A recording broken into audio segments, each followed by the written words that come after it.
All right. Well, first, I have to ask you a question. What was that movie with Jake Gyllenhaal when he was kind of younger, and then that song called Mad World was like on part of the soundtrack, and he's like crazy. Donnie Darko? Donnie Darko. Okay, this is what that reminded me of because in Donnie Darko, a plane engine falls, and like that's like one of my worst nightmares. And then I read this, and that is actually happening. So, a United airplane has engine troubles. The engine fails, starts breaking apart, and then parts start literally just falling into this neighborhood, which luckily nobody died. Um, but what I really found, I don't know, interesting or weird is I see these things just so much so often now, and yeah, I'm almost thinking like, dude, this is like Armageddon type stuff, you know? I don't believe in Armageddon, but it's so crazy when I see these things um in the news. Like if you look at some of the pictures, like literally this big old round part, the like the front cover of the engine is like sitting in somebody's front yard. Yeah. I've seen pictures of like a woman taking a picture outside of from inside the plane looking outside, and like before they're taking off, like one of the runway guys is putting silver duct tape around one of those engines, and Oh yeah. it's like, well, that's what reminded me when I saw this picture of the front part of that engine thing, where it's like, oh, looks like the duct tape didn't stick all the way. Seriously. But well, when I first saw this, I don't know. Do you have any, do you have any, I wouldn't say this is like an odd fear, but I've always thought like, dude, planes are flying around, all over the place. And it's a miracle that this type of stuff doesn't happen as often. Mm-hmm. And yeah. I don't have this specific phobia or fear, but like there are weird things like if I'm high in a high place, like even if there's a window or some kind of barrier, like I still have a weird fear of like falling over. That Yeah. happens to me sometimes. Yeah, I definitely have that as well. It's almost like something's like pulling you over the edge. Yeah. Yeah.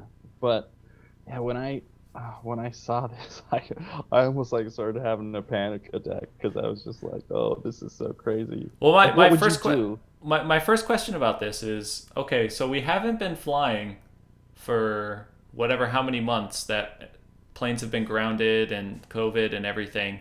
So why didn't the airlines like take it upon themselves to go, hey, we have all this time. Why don't we check up on our planes to see how they're doing?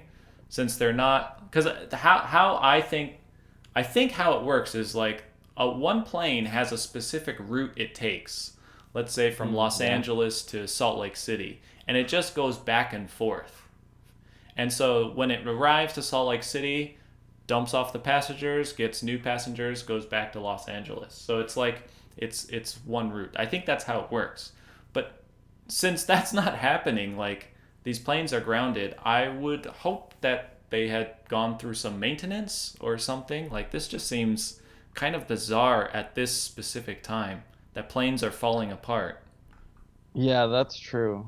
I mean, even when you don't use a car for a while, you used to like start it and check everything, pretty regularly. Oh, you know what? I didn't think about that. That these planes have been grounded for so long and nobody checked them. That when they started them up again, it's like they got to shake off you know how Shake off like the cobwebs. yeah, you know how like in the cold you have to turn on the car and keep it running for like 5 or 10 Yeah. minutes just to keep it warm. I wonder if they didn't do that. They're like, we don't have to. Dude, you never know. You never But know. yeah, that's bizarre. And then it's like, okay, if this is just this one airplane, like how many other airplanes in not just United's fleet, but the other like airlines are maybe needing some additional tender loving care that they're not getting right now. Yeah. I mean, I don't know if that's the case. And another thing too is like I was reading the article, and the pilot had to report, um like I don't know if it was in this one or another article. I read two that were about the same thing, but it was like the highest form of mayday that he had to radio. And then like people know what's going on because literally one of the engines is like smoking and blows up and then like falls apart. Like I can't think about it anymore. I know. I will just hopefully from this situation that the airlines take a few moments to check Yeah, on their airplanes to make sure that it's all good. yeah, Especially definitely. before, like COVID sort of goes away and then people start flying again. Mm-hmm. Yeah.